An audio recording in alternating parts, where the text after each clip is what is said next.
একেলগত ইয়াৰ পৰা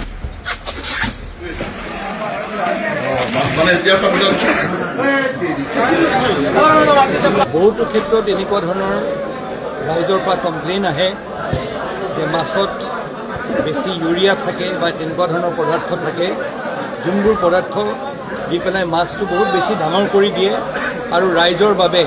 এইটো স্বাস্থ্যৰ বাবে হানিকাৰক। বহু ক্ষেত্ৰত এনেকুৱা থাকে যে বাহিৰৰ পৰা অন্ধ্ৰপ্ৰদেশৰ পৰা মাছ আহিছে তাত ফৰ্মেলিন দিয়ে বা কিবা দিয়ে, সেইকাৰণে য'ৰ পৰা মাছ আহিছে আৰু যোনটো জেগাত মাছ বিক্ৰী হয় এই গোটেইখিনি বস্তু আজি পুংখানুপুংখভাৱে চোৱা হৈছে। নগাঁওবাসী ৰাইজৰ মাজত এই আশংকাটো থাকিব নালাগে যে যি মাছ খাইছে বা যি শাক পাচলি খাইছে বা যি দোকানত মিঠাই খাইছে, সেই তাত বহুতে কয় যে মিঠাই পনীৰত এটা 2 নম্বৰী পনীৰ দিছে, আচল গাখীৰ নহয়। এই গোটেইখিনি নগাঁৱৰ ৰাইজে গম পাব লাগে যে প্ৰকৃততে তেওঁলোকে এটা ছেফ বস্তু